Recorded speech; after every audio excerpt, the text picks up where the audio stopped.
to you Paula Merrick Roddy. Paula is the Director of Compliance Programs at the Louisiana State Department of Transportation and Development. Paula holds a Bachelor of Science degree from Louisiana State University in Secondary Mathematics and History, and a master's degree from Southern University in Public Administration with a concentration in finance. She is a former high school mathematics teacher and has served in several administrative and executive level positions with state and local agencies for the past 30 years. She's a member of the Association of Governmental Accountants, the Government Finance Officers Association, the American Contract Compliance Association, the Conference of Minority Transportation Officials, the National Minority Supplier Diversity Council, the St. Paul Church of God in Christ, and is the State DBE Liaison Officer for the Federal Highway and Safety Administration. She is an avid supporter of Louisiana Public Broadcasting, National Public Radio, the Society of St. Vincent de Paul of Moving Colors Productions, and is a certified pageant judge with several pageant systems. So please welcome Paula Merrick Roddy. Well, good morning, everyone, and thank you so much for this opportunity. And thank you, Ramona. I appreciate this. Ramona and I met last year at a conference, and we kind of bonded. And so I was really looking forward to taking a trip to North Dakota, where we're all state government workers, and sometimes our budgets during the mid-year kind of get reduced a little bit. So I had to make some hard decisions. But thankfully, because of technology, I can at least be there with you guys through Zoom. As Ramona stated, I'm Paula Merrick Roddy. I'm the Compliance Programs Director with the Louisiana Department of Transportation and Development. And I welcome you to this presentation on behalf of our new Secretary, Secretary Joe Donahue. And so for the sake of time, I want to jump right into my presentation. We're going to talk about diversity, equity, inclusion, and accessibility. And I want to just start off by saying how important this is and how in Louisiana we have taken an active role with our department as far as DEIA is concerned. Before I talk about that, I want to talk a little bit about our STAR program, the DBE program, Disadvantaged Business Enterprise. That is a stellar program that really embraces the concept of diversity, equity, inclusion, and accessibility. So I want to start off by saying, what is our state's DBE story? How did we get here? We're going to look at some challenges that we have faced and some of the roadblocks that our DBEs have faced and how we work with them. At the end of the presentation, I will stop to take questions. So the stats for the Louisiana Department of Transportation and Development. So first of all, about 8.5 years ago, when the prior administration came in, our DBE goal was only at 8%. And that was a problem. That was one of the main challenges that we had. We had such a low goal. And we were charged with trying to get this goal up. And the problem was, at that time, many of the prime contractors really didn't take our DBE goal seriously. And we had some controls that really needed to be strengthened. And so what we did was we put a plan together, and it was a pretty aggressive plan to grow the number of DBEs in the state of Louisiana, and also outside of Louisiana, other DBEs from other states that would want to come here and do work on highway construction projects. We offer trainings to assist them with getting additional codes, those NACE codes, the North American Industry Classification System codes, as well as our DOT work codes. We were very strategic about placing higher and realistic goals on our projects. And most importantly, we developed a process to fully track the progress on attaining the DBE goals throughout the life of the project. I had weekly reports run for all of our DBE goal projects. We had weekly meetings, and I would personally reach out to prime contractors, owners who looked like they were not meeting the goals or there were some problems on the projects. And we even put some teeth into it that estimates could be held if they were not making satisfactory progress on their goals, as well as paying their subs on time. And it's one thing I do know when it comes to contractors. Everybody listens to the money, and if there's a problem with getting paid, that gets their attention. So by strengthening these controls, we were able to move forward, and so that was our plan. And the results were this process of oversight and strengthening everything and monitoring. It got everybody's attention, and it got their attention to the point that not only were they meeting the goals, in many, many cases on our larger projects, they were exceeding the goals. And if you know about the DBE uniform report, it looks at the pledges as well as how well you're paying and meeting those goals.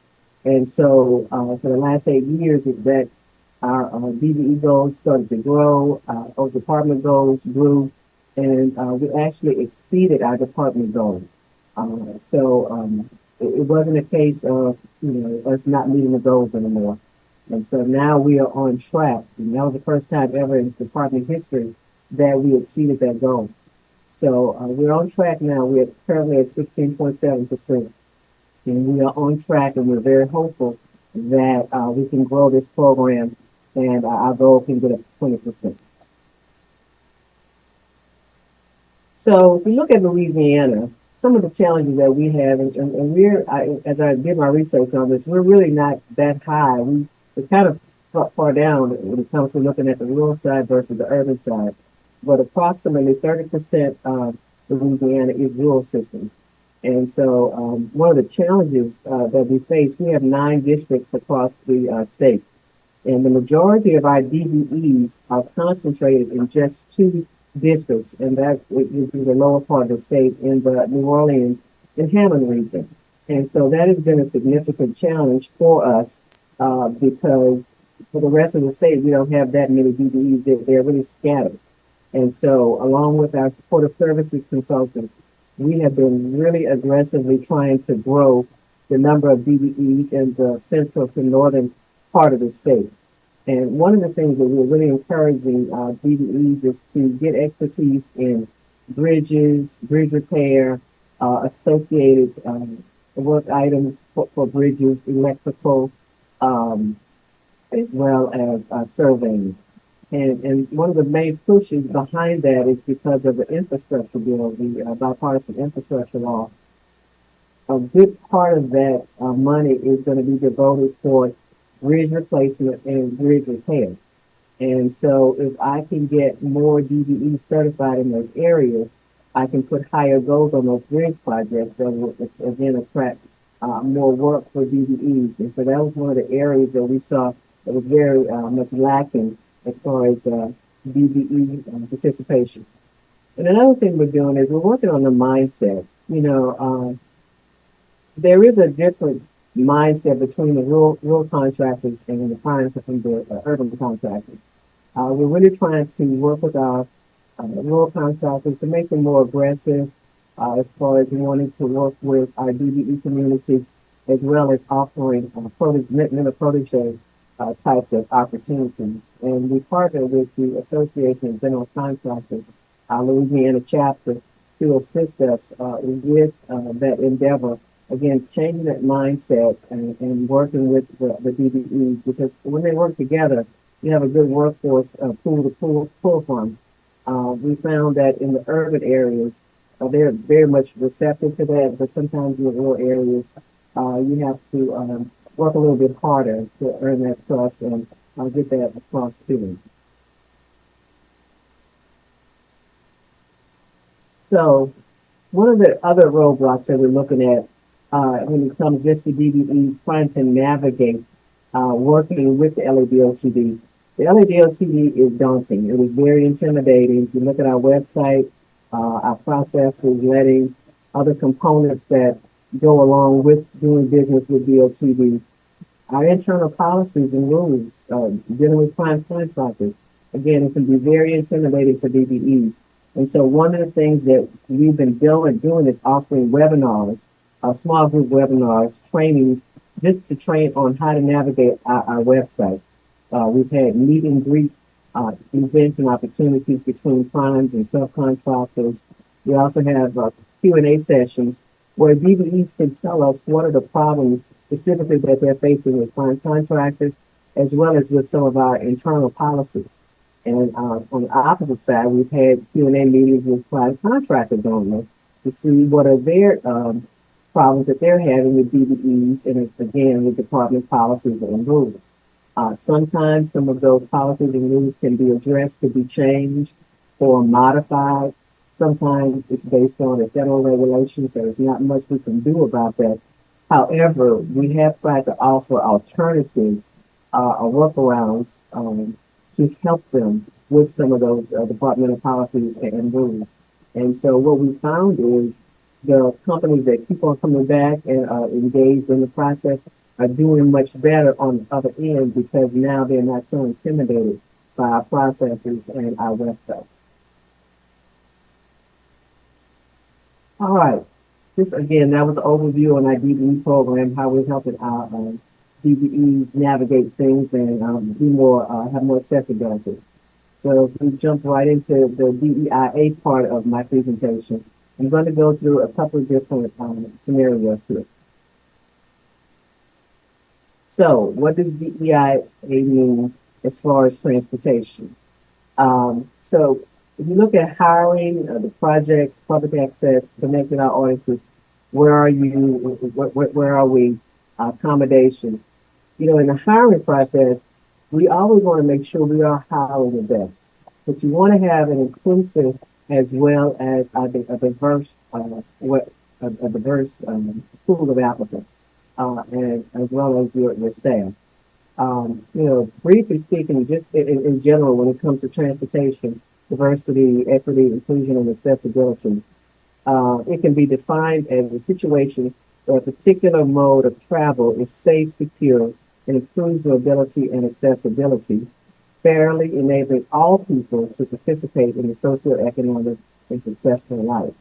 And when it comes to hiring, I encourage all DOTs to look at your hiring practices, with your policies. For example, on your interview panels, are your interview panels diverse? Do you have male, female, different ethnicities, minorities, what have you? A former boss of mine said that when he interviews, when he selects his panel, he wants someone on that panel to look like the person that's being interviewed. And that's just how it is sometimes. You feel more comfortable if you see someone who looks like you. As far as project selection on our projects, are we being accessible across the board? Are we selecting projects that are only in urban areas, only in rural areas, only in higher socioeconomic areas or lower socioeconomic areas? There should be a good mix across your state, and there should be in your policies when you are selecting projects, highway construction projects. And as far as public access and public marketing, when you have these meetings, let's say there's a road that's going to be put through a community or interstate.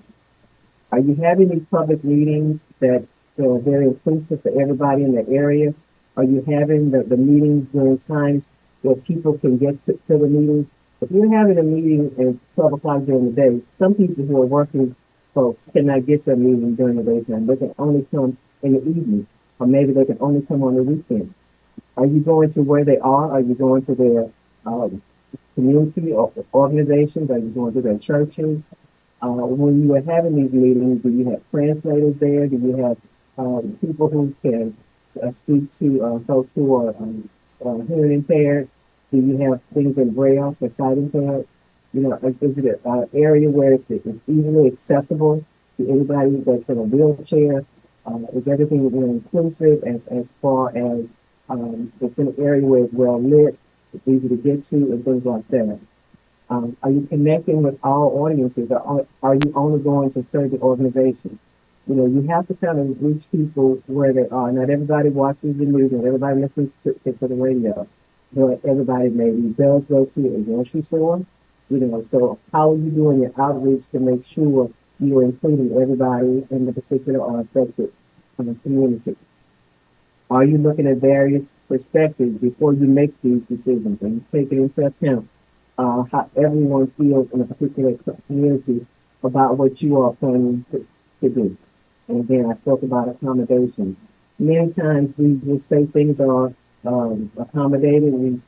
Are they really?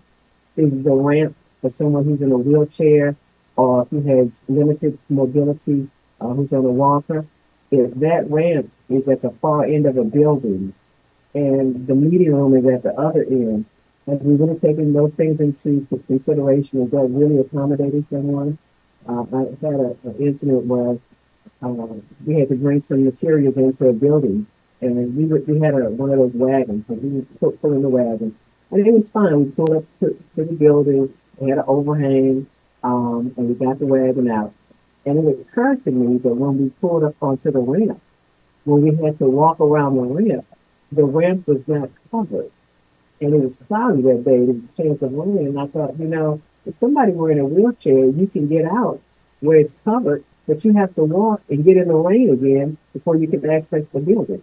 And so that's just some things that sometimes you say, well, they have a ramp, but is it really convenient for the person? So again, just some things that I like to point out to people. In one of my former positions, I worked with disabled clients, and we were always looking at things to say, is this really an accommodation? Was it really accessible? And to the point, some people started calling me the ADA police. But you have to think about that. Many of us are, we have someone in our family who might need that type of accommodation. So again, just some things to think about when you are looking at DEIA policy. Again, when you're hiring, what helps you? If you really have good, strong policies that look at diversity, inclusion, equity, accessibility, you're selecting the best of the best. People are looking at that. They're saying, this is a place where we're truly inclusive. We make accommodations. If you have someone, I'm just going to give an example. Let's say you have someone who it suffers from dwarfism and they're short. Well, they could be an Einstein, but unless you make an accommodation for them, they can't. Sometimes can they reach some of the knobs on the elevator? And you have to have a special chair for them or a special desk. I mean, you want to select the best, but it does improve morale if people are at a particular place in their careers and they see a wider range of array of people who are not all the same. You have young, old, black, white, Hispanic, Asian. It really does the generation good to see this is a place that it is open to hiring. They're looking for the best, but we also want to make sure we are diverse. And when it comes to funding, many of our DOTs, we are funded with federal dollars. And federal dollars have stipulations with them. And one of the big pushes has been to make sure we have diversity, equity, inclusion, especially with the current administration, because you don't want any time for your funding to be jeopardized. There are too many projects that we're working on, and we want to make sure we keep that funding cycle going. And, again, these have to be a part of your policies, and you have to actually put this into practice, and many times submit reports to show, what are you looking at? What is the progress here? And the last thing here, what is the perception to the public? When the public or private entities come in, they only see people who look one way. I know in many private organizations that I work with, private companies, that's one of the first things I look at. When I walk in to the office, I'm looking around. Do I see a mixture of different types of people, or do I see all the same people? And especially when I travel, I'm looking, when I go into airports, restaurants, hotels, I'm looking to see, do I see a mixture of people here? And again, it is a perception. And people's perception many times is their reality. How do we expand? How do we expand our transportation and accessibility and what have you? I will tell you here in Louisiana, one of the main things that we are doing to address diversity, equity, inclusion, accessibility is our ADA transition plans. I know every DOT is supposed to have an updated ADA transition plan. And Louisiana's plan a couple of years ago was over 10 years old. And so the feds came in and told us, you have got to get this plan updated. And we took that very seriously. We hired a specialist. And, upon hiring, we said, day one, this is the number one responsibility to bring a consultant on board and get this ADA transition plan updated. This needs to be a living document. We're not going to just do a transition plan and stick it on the shelf. And what an ADA transition plan is, for those of you who are not aware, it is a survey of all of your streets, your crosswalks, your public buildings to make sure to see if they are ADA accessible. We got handbooks and guidelines that we have to go by to make sure, are your ramps at the right angles, the curb cuts, and things like that. If you have a crosswalk, does a crosswalk extend from one sidewalk to another sidewalk, or does it extend from one sidewalk to nothing, the grass? Or is there a light pole in the way? All of this needs to be updated. And so the specialist, along with myself, and a team of internal DOT experts, subject matter experts, we put together an RFP and we brought on board a consultant who has done this in other states, and they have worked very closely with us over the past year. The way we did this, we started with one district that had a good mixture of rural and urban dwellings, and it took us but right about 8 or 9 months to get everything going and get everything surveyed. They have used the latest technology, LiDAR. They have boots on the ground to survey this particular district. And it was several steps. We worked with the consultants. They brought on some DBE. We did put a DBE goal on this project.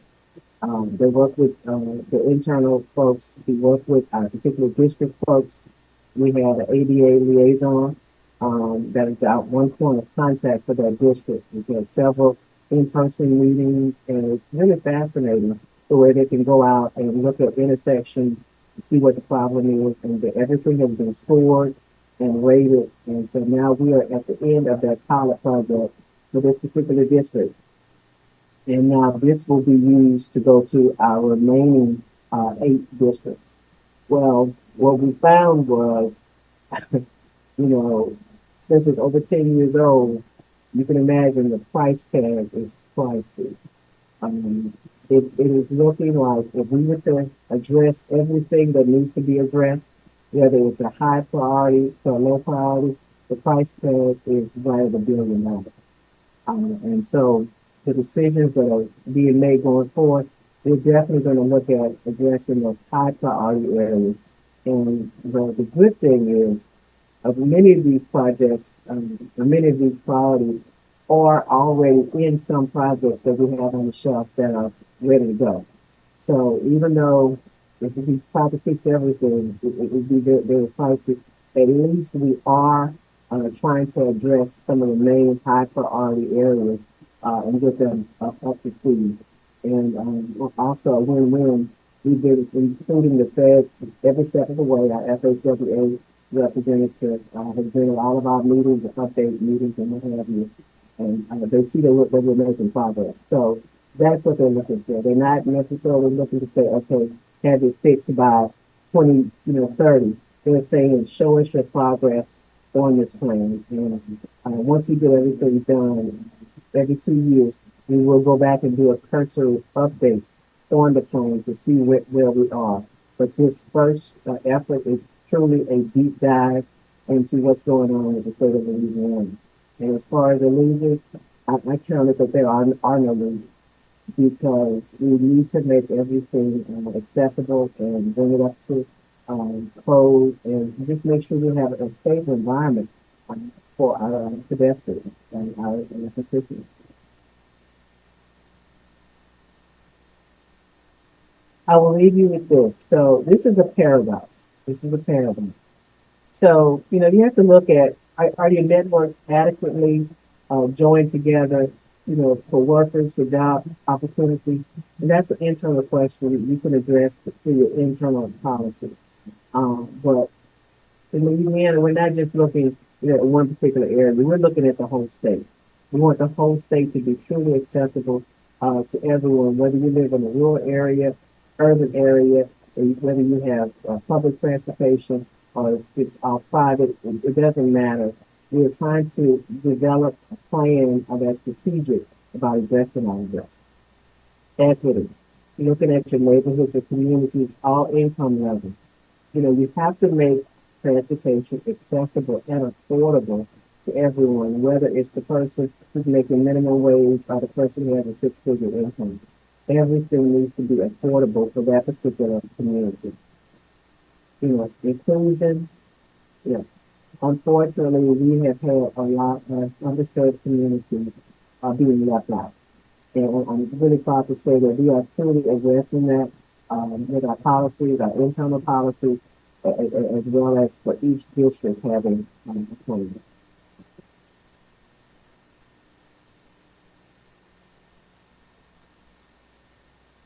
And the last one, accessibility. So when you make things accessible, what you're really doing is you're increasing economics. Everything goes back to the numbers. And you heard in my bio, I started out as a math teacher. It's all about the numbers. It's all about the numbers.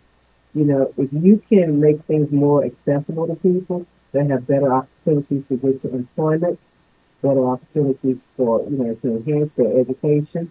If you have children, you can get your child to a daycare and back.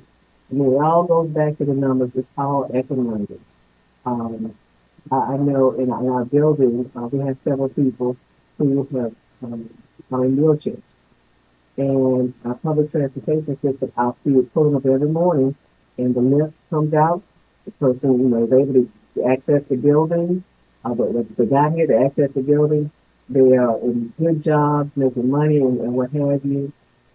If they need to go to training or what have you, that particular system, that transit system has on demand. So they can schedule. I know I have a training on Thursday at 10 o'clock. I need you to be here from 9:30 to pick me up to take me to the training. It's on demand. Again, it's just like a person who has their own private vehicle. You jump in your vehicle and you go where you need to go.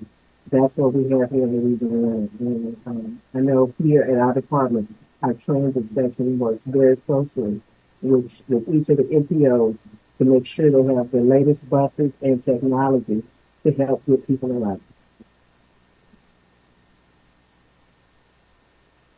The last thing I want to talk about is our internal efforts here at LADOTV. We have a diversity and inclusion council that was established 8 years ago, and it is made up of all of our department executives. We have quarterly meetings.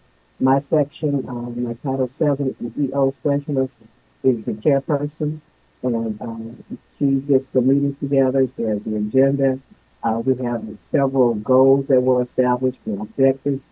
The initial goals have all been met. So last year, our last meeting back in the fall, what we did was establish a new set of goals. And so we're starting on those objectives this year. We looked at areas where we needed to concentrate on the most as far as making sure our policies are tight.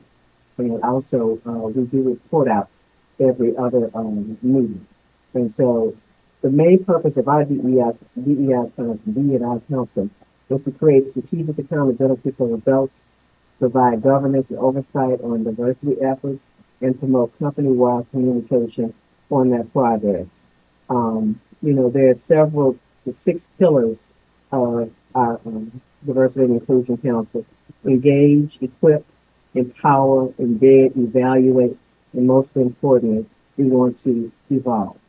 And I will say the executive administration takes this council very seriously. Our secretary, they're always there, making comments, asking questions. And so one thing I know, when your leadership buys in, everyone under the leadership buys in as well. And I will say this, when it comes to diversity versus inclusion, which is more important, I would venture to say that inclusion is crucial if you want diversity to work. You know that organizations that manage to make their D&I efforts work benefit better from better financial results, a higher degree of innovation, and improved employee retention. And I know we're all looking at employee retention. That's one of the main issues. There's the work groups and what have you, trying to see how can we retain good employees. And so when you get employees, it's really sometimes difficult to hire people and get people who want to stay. But I think if you provide a good working environment and show that everyone is included here and we're diverse, that will go a long way in helping employee morale and helping people to stay. And the most important of these is public presentation. Hope you guys see this.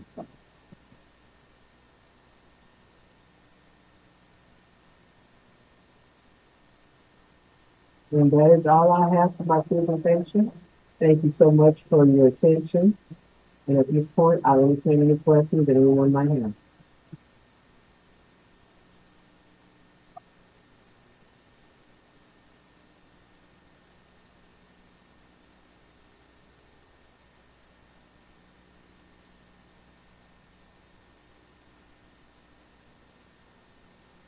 Diversity, Equity, and Inclusion Committee. 15. 15. Wow, that's a good group. Mhm. How often do you meet? Once a quarter.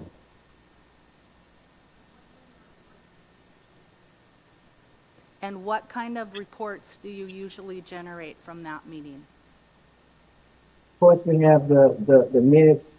We look at our hiring practices, as far as how many women, men, minorities, so forth.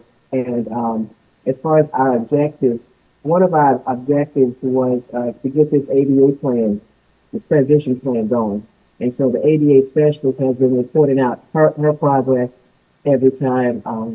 And also we did a report that looked at each district to see how well we were diversifying at the districts.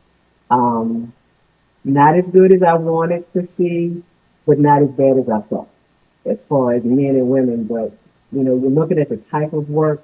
So, you don't always have a lot of women who want to work on road construction projects, but we have been encouraging that because one of my examples was several years ago, and I have a little grace, I've been around a minute, I had never seen a male flight attendant.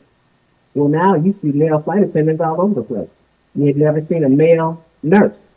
You see male nurses all over the place. So to say that this can't happen, I don't buy into that. I still think you need to find ways to make it more inclusive and attractive, that this will be an option. At one time, you didn't have too many women who were truck drivers. Well, now you have a lot of women who are semi-truck drivers. Great. Any other questions? Yes.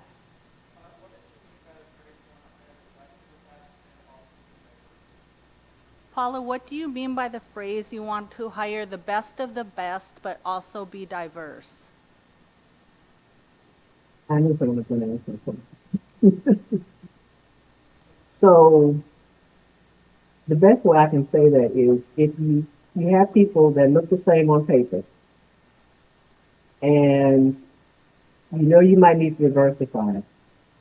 Let's not always go with that same person if they're equal. Uh, and when I say equal background, the background is the same, educational status is the same, they both interviewed well. What is going to make you pick one person over the other if you need to have some diversity?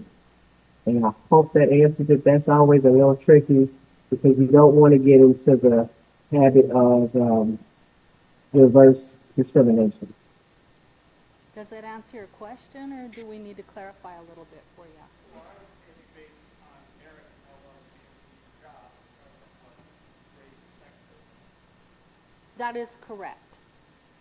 But what I'm hearing is that you're saying that if you have two people that have equal background, like equal potential, I guess, to do their jobs, I don't truly believe that anyone is truly equal when it comes to their ability to do their job. But that's the whole point of the interview, is to see who's the best at being able to do that job, regardless of any other immutable factor. Right. Paula, correct me if I'm wrong, but I think what she's trying to say is if you have two applicants on paper that, okay, they're going to they both are qualified, they're good candidates for the position. They both have maybe the same experience. I think all she's trying to say is if they are of different races, maybe different whatever, maybe consider that if you don't have much of a diverse workforce. Is that what you're saying, Paula? Right, and I'm not just talking about ethnicity, I'm talking about male, female Yep. as well. And I can't hear what the other person is saying, but, you know, it could be a slippery slope because again, you don't want to get into, you know, reverse discrimination. But I just, like, Yeah. if And I you think only, it's just consider it. Just consider, don't, like she said, we don't want to get into any reverse discrimination scenarios. No, but what she said earlier was reflected. You have a 90% male workforce, and you have 10% female, and then you want to have more females in there so that when you're more females will come into interview to say, okay, I'm going to be the only woman in there, and that's just not comfortable. That's not the atmosphere I want. You want to have a more diverse workforce so that you can get the applicants into your workforce. That's part of the workforce problem that we have, is that we want to get more applicants in.